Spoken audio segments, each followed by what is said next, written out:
And now it is time for the main event of the evening. Richie Faulkner has enjoyed a whirlwind last dozen years or so. There he was, minding his own business, when a call comes in from one of heavy metal's most iconic bands, Judas Priest, offering him the gig. Now, some might have buckled under the significant weight of expectation, the inevitable comparisons that were going to come his way. He, though, took hold of the moment and proceeded to inject new life into what was perhaps becoming a band whose best days were maybe behind it. They put out 2 albums, a third is on the way. The last, Firepower, was frankly the best Judas Priest album since British Steel, which was rather ironically released the year that Richie was born. And now comes the debut album from this new supergroup, Elegant Weapons. It is released in May, a brand new supergroup whose identity is firmly entrenched in the eras from which they all grew up in. And the result is something of a rare treat. All the influences of the greats are here, but they are just influence. This is a really fresh, modern album made for today, and certainly not a rehash of anything that came through between the 80s up to today. So I caught up with Richie a couple of days ago at his home to talk about the album, the future plans, what is the status of Judas Priest's new album, World of Warcraft, obviously, painting, and Duran Duran. I think that just about covers it.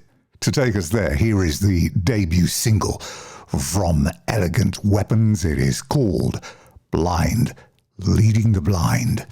What was the reason behind the decision to put this new band, this super group together? Well, it started, really the culminating point was COVID. It gave, obviously it was a negative thing in many ways, but there were silver linings to be had. So one of them was I had a baby girl in 2020, so I was able to be around for that. And the other one was I was able to get all these ideas that I'd had from the previous years, song starts and choruses and melodies and ideas and demos, and put them together to see if I had songs, an EP, an album, a band. I didn't know what really. It was just a chance to put them all together and see if there was anything there. And as I did that, it was obvious to me that there was something, and also something that stood on its own, really. It had its own character. It stood on its own 2 legs stylistically and wasn't Priest. You could hear the DNA from Priest and, countless other bands in there. But, if it was another Priest sounding batch of songs, it wouldn't have been worth it, Well, some collaborations, some supergroups and side projects, call them what you will, often turn out to be, let's be honest, a bit of a disappointment, and they're soon discarded and forgotten about. But this has the feel of anything but that, and you've very much delivered on this promise of carrying on the tradition of the greats, the Sabbaths, the Dios, etc., etc. I appreciate you saying that. I mean, mate, you're right. I mean, maybe because when we have, a group of musicians get together that we know our expectations are high. Maybe because it was me, the expectations were low. I don't know what it was. But yeah, it's definitely, you hit the nail on the head, really. It's, coming from where I come from as a guitar player, and the other guys in the band as well, we come from legacy bands, and we were kind of selected by those legacy bands. And I see it as our responsibility, really, to take that sound and that legacy and take it into the future. They're not going to be around forever. We know that. So if I can do something to extend that legacy beyond their lifespan, so to speak, in the band, then I see that as my responsibility and my duty.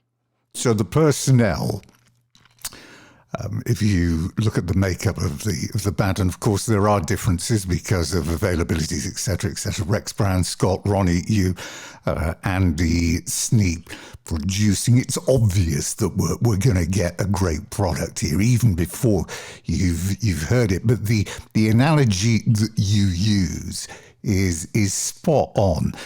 You says even though it's got a lot of melody, which it has, it will still shake your bones, which it does. Well, that's the sort of music that I've grown up with, really. Heavier on the heavier side of the spectrum, but that isn't scared of putting a bit of melody in there. You know, Judas Priest, Iron Maiden, even bands like Metallica. Um, I think melody is what grabs me first, you know, and you can go around the world and play melodies, and it's picked up a lot quicker than say language might be. You know, if you don't speak the language in the song, it might take you a bit longer to pick it up. But melody is instantaneous, so it's always been a priority really for me to have something that's melodic but heavy. It's got groove, and obviously with people like Rex Brown and Scott Travis, groove is in their bones too, and they've brought that from bands like Pantera and Priest. And as we move on with the band, with Christopher Williams and Davey Rimmer, and Ronnie as well, they bring that legacy and that kind of pedigree, and hopefully, as I said before, take it forward into the future. Yeah, and here's the real test, despite you wanting to keep the tradition going. What you haven't delivered is a 70s or 80s throwback album. This is an album very much for 2023. I appreciate that as well. I mean, we are who we are. I'm 43 years old. I've been in Judas Priest for 13 years, and I grew up in the 80s. I'm not going to kind of put on a different hat just to sound different. But there was also, an ear towards the modern as well and what's happening today. So, bringing out that retro part of what my DNA is, but making it sound relevant this year in 2023 was of the utmost importance. Really, I didn't want to sound like a throwback, and it might do to some people, it might not do to others, but fundamentally it's who I am and who we are as musicians, and why not be proud of that? People will look at the name of the band and go, where's that come from? But Elegant Weapons, simple concept because it's a reference to the instruments that you play.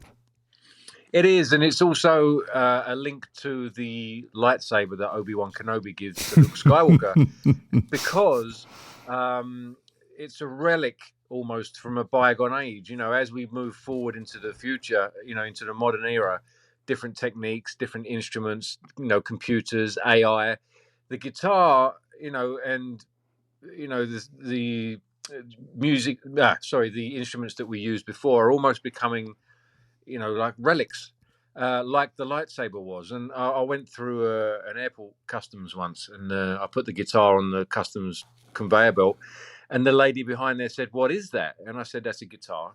And she said, "What, a real one?" And I was kind of taken aback, really. But it was interesting that the lady hadn't seen a real guitar before, and these things were becoming almost antiquated relics almost. So I wanted to kind of, it is about the guitar. They are the elegant weapons that we create music and words and some communication with. But I also didn't want them to go away, and that brought it home to me, really, that these elegant weapons are from a bygone era, but let's kind of continue that legacy into the future, as I keep saying. You've talked about the different personnel on the road, Chris and Dave Rimmer, Ronnie Romero. Just staying with Ronnie here for the moment, his voice perfectly suits the sound and the music. And he too has had this remarkable journey over the last 10 years, since literally he gets the call from Candice Knight, Richie Blackmore. On this album, he sounds the best that he's ever done. I think so. I think when we hear him sing Rainbow songs, we obviously draw comparisons to Dio and people like that. When he sings this record, the first thing that struck me really was I could hear more of Ronnie Romero on this. And I think he'll agree with that too. When it's a batch of original songs like this, and you've got the influences that are on it musically, I think it brings something else out in him that we haven't heard before. And I hope, the more we do together, the more music we create and record and tour together, that more of Ronnie Romero comes out. I think he'll agree with that. Yeah, we talked on the previous show, actually. He came on when he released his solo album not that long ago. And he said that what drew Richie and Candice to him was the fact that he had no rock star baggage. He wasn't into drugs, didn't drink much, a very humble guy. And he just loves the music, and he just loves being in front of a microphone in a studio or on stage. And he just loves singing. And that comes across. I think his schedule as well. We all know Ronnie for being one of the hardest working singers in rock these days. He's always got something on the go, and I don't think you have that much, stuff on the go if you're not that dedicated to what you do. And it comes across in his voice as well. You don't get that good if you're not that dedicated. And I think it speaks for itself, really, the quality in his voice and his schedule and his dedication to his craft. Yeah. Now, so much time and energy is being afforded to this project. The fact that you're already at work as well on a follow-up, doing work on that. There's some touring as well. Are you looking ahead here to a time post Judas Priest? I mean, it would be silly not to, really. When I joined the band, I remember Glenn Tipton talking to me about, I joined Judas Priest on the farewell tour. So, Yeah. Fast forward 13 years, we're still here. Thank goodness. I mean, I'm so grateful Priest is still around. With me or without me in it, I would have been grateful for that they're still out there making music and touring the world. But at the time, I would have been silly not to consider, based on what Glenn was saying and the tour that I joined on, it would have been silly really not to consider doing something after Priest. But I didn't want to kind of jump off, get a gig in the big band and then use that springboard to 6 months later or a year later do my own band. I didn't want to do that. They gave me, the dedication and the commitment to welcome me in, as did the fans. So after 10 years at the time, it made sense to put something out on this, on the side that could continue after Priest, and it wouldn't be seen as me just riding coattails after 6 months. So I felt like I put a good amount of time in, so the fans and the followers wouldn't see it as that. It's just the right time, How difficult was it when you were going through the production process and putting the album together not to slip into making an album which replicated Judas Priest? Did you ever get to a point where you thought, right, hang on, no, can't do that. It's too Priest. We have to come back a bit. It's a good question. Not really. There's a couple of moments on the album which hint at that flavour. And I thought, is it too Priest? Is it too Priesty? But at the end of the day, that's part of the DNA. That's part of where I come from. How can it not be an influence in some way when I've been writing and recording and playing live with the band for almost 13 years? So it was an organic thing. It was a good song at the end of the day in this regard. So I left it on there. Other than that, no, I didn't. It was definitely a bit more bluesy, a bit more groove orientated. And so, again, it stood on its own two legs and had its own character, and I went with it. What were the high points on the album for you? I mean, I've listened through a few times. The choice of Blind Leading the Blind was a great choice, actually, as the debut single. There's an incredible conclusion to this album, Ghost of You, the title track, Horns of a Halo, the cover version of UFO's Lights Out, and then you get this sprawling epic of White Horse. Yeah, I mean, everything has its own character, again, as I said, but it's got like a DNA that binds all the songs together in some way. I like Ghost of You. I think it might be surprising for some people to hear a song like that. And it conjures up images of smoky bars and pianos and a singer, somewhere like New Orleans or something like that, an old down-tuned piano. So there are songs like that which might be a bit surprising. And then there's other songs I think Horns for a Halo, the initial riff that I came up with, I think the working title for it was Iommi, which was, obviously a reference to Tony Iommi from Black Sabbath. So there's stuff that people You won't be interviewed surprised him, by. by the way, didn't you? Say again? You interviewed him. I did, yeah, and I think I must have stolen a riff, subliminally from him. But again, it's that thing of these are my influences. I wear them on my sleeve, and I'm proud of them. So I love moments like that on the record as well. The other point worth mentioning here, and again, sometimes others will slip over into, well, let's be honest, a straight copy, but your influences, Schenker Murray, James Hetfield, Jimi Hendrix, Zakk Wylde. I mean, the influences remain just influences. There may be a presence there, but it's an appreciation and nothing else. Massive appreciation. They're the guys. I mean, I've got hundreds of favorite guitar players and hundreds of influences, but they're the main ones. They're the top 5 or 6 of players that really influenced me over the years. And then hopefully I can combine all of those in my own style, and people can listen to this record and over the years say, "Oh, that's Richie," and they can pick up my influence in their playing, or they can pick up my sound. That's the goal, really. It's always been a challenge for me to have my own sound, but hopefully, I can achieve that with records like this.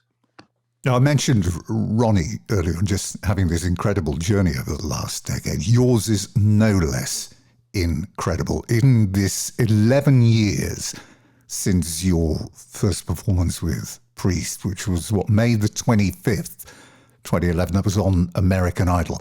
What do you remember about that day, right, that you woke up and you found that they were trying to get in touch with you? I mean, obviously, you went through the process of deleting emails because you thought it was cranks getting in touch, trying to get in touch with you, or it was junk email. But what do you remember about the moment?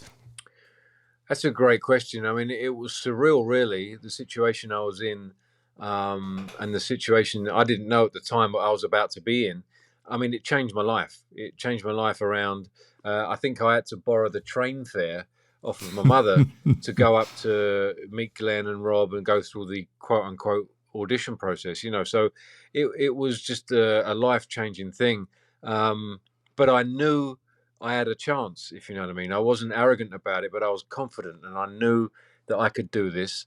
And I gave it my everything. And I just remember thinking, if this is real, a chance like this doesn't come along twice in a lifetime. So I had to give it my all, and went from there, really. And the rest is a blur. I remember when Glenn gave me the gig, and it was about a week and a half, 2 weeks later that I went back to Glenn's, and he gave me the gig. And but I had to be quiet for about a month until he announced it, so I couldn't tell anyone.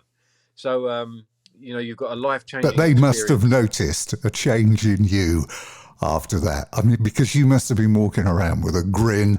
You must have been feeling literally on top of the world. Absolutely. It was an opportunity and a big chance. And I knew what that duty meant to millions of people around the world. I knew what Priest meant and means today. I knew what they stand for in heavy metal. So it wasn't just playing guitar in a band, it was flying the flag for Judas Priest. I mean, that's a massive deal. So it was quite intimidating. And as I've said before, it was a challenge. But some challenges you've got to take. Yeah. I mean, there was the immediate acknowledgement, and Rob said this on many occasions, that you gave everybody this kick up at the backside. You were responsible for the continuation of the band. You infused them immediately with this resurgence of fresh blood and energy. How did hearing all those comments and reading those comments actually make you feel when you saw it, and did it put any more pressure on you? I think I've always said this. There's 5 guys in the band, and I always see it like a wheel. We're the spokes in that wheel, and we make it go round. And if you take one of those guys out, it doesn't roll. So I mean, I've always been grateful to Rob for saying that, but I don't think he's given himself much enough credit either. You know, after 50 years, genre-defining, iconic frontman and heavy metal band. You know, if I came in and gave them a different dynamic and it carried on, then fantastic. But they're all responsible for that as well. I want to mention Firepower, because you've done Redeemer of Souls, and I think the best review that I read is like Judas Priest woke up one day and remembered how to be the greatest heavy metal band on the planet. And they did, and they are.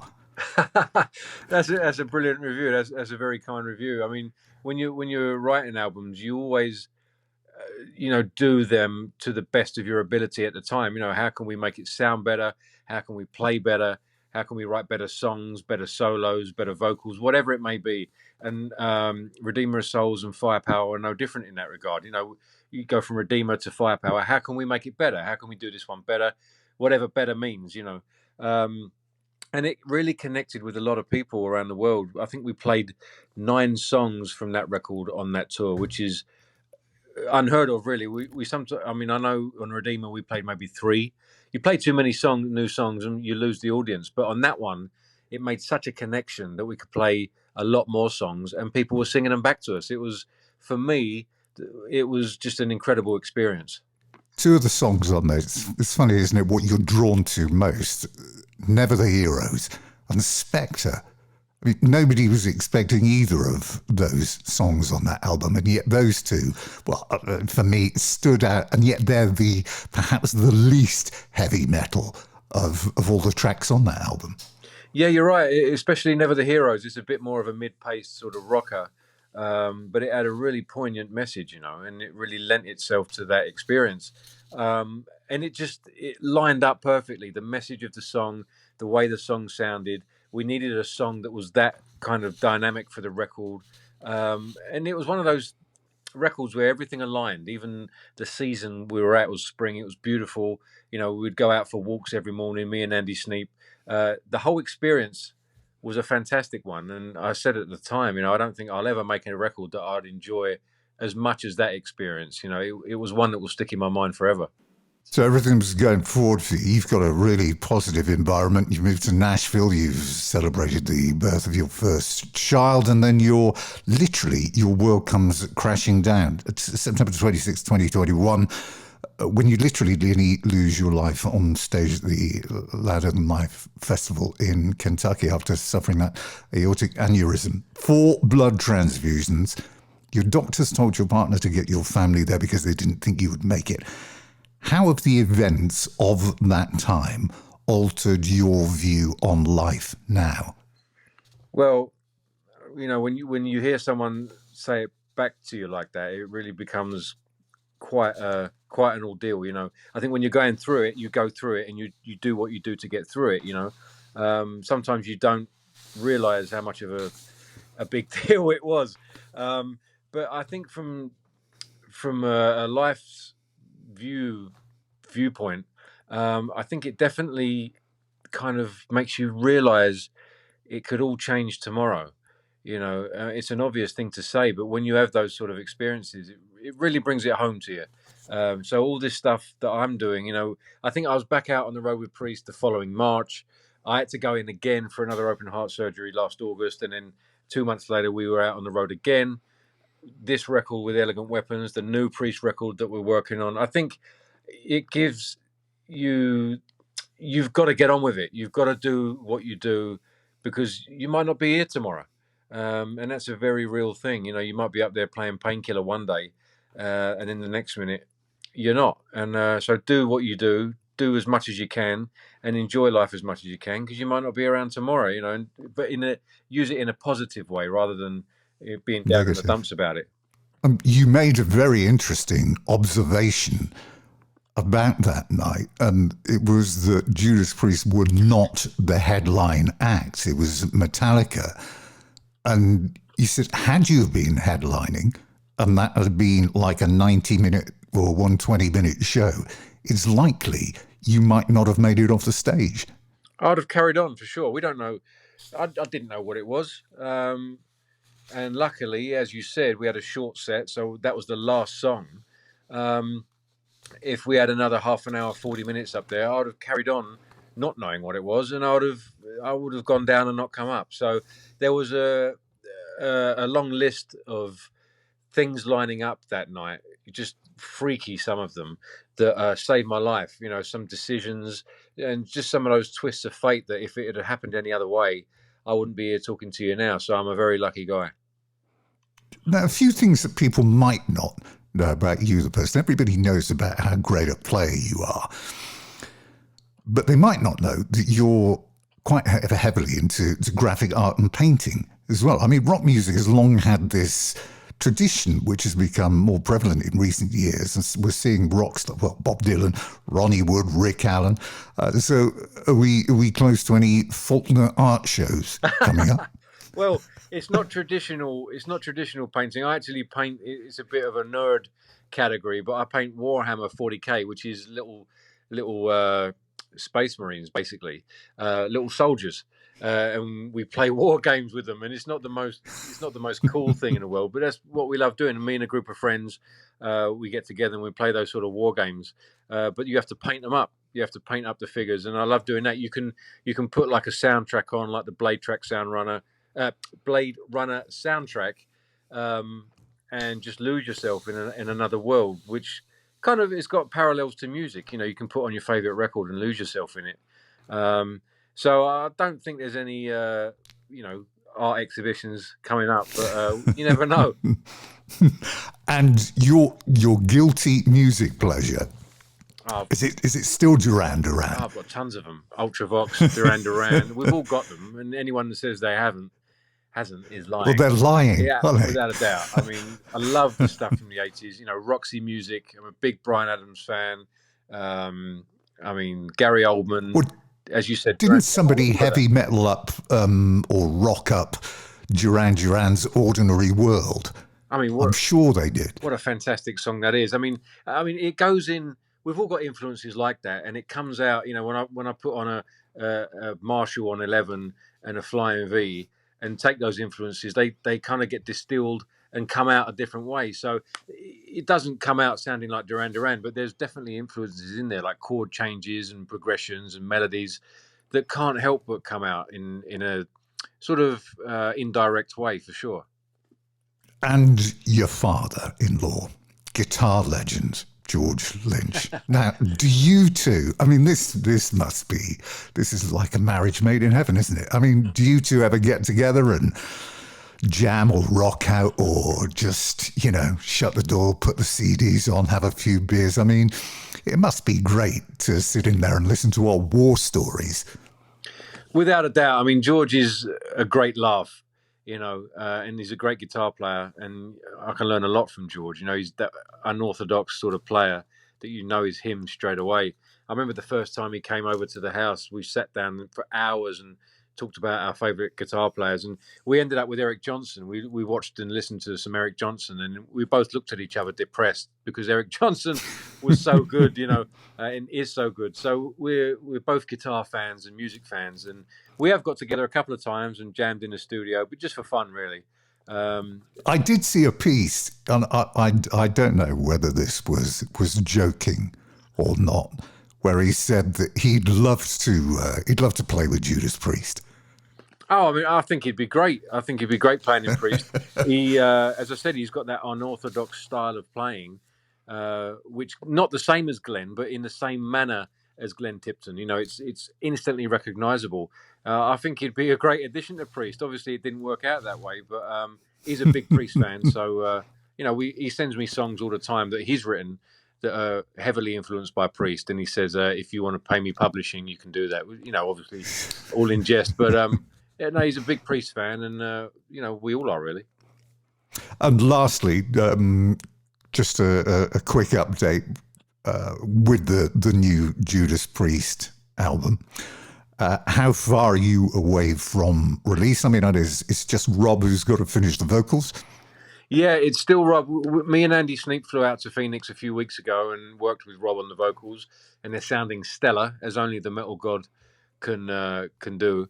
They're not quite finished yet, so once we've done the vocals, it needs to be mixed and mastered, and then we need to do the artwork and stuff. So recording wise, there's only the vocals to go, but as we know, there's quite a process in putting a record package together.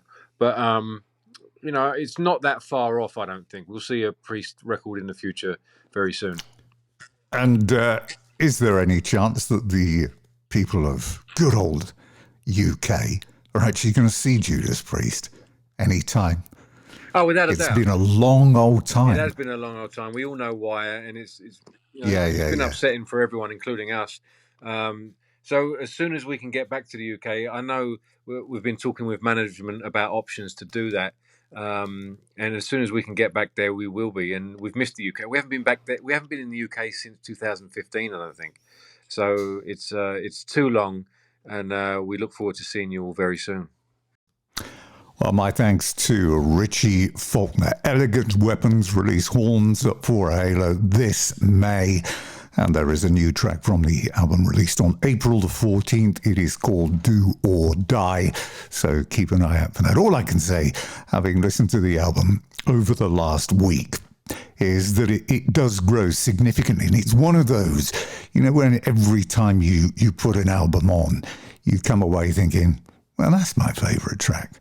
And then when you play it again, it's like, actually, no, I think I prefer this one. And we did mention Ronnie Romero's voice, and it is very different to what you've heard on, certainly with Rainbow. And MSG still has all the power, still has all the range, but there is a slightly different tone, and it is easily his best work so far.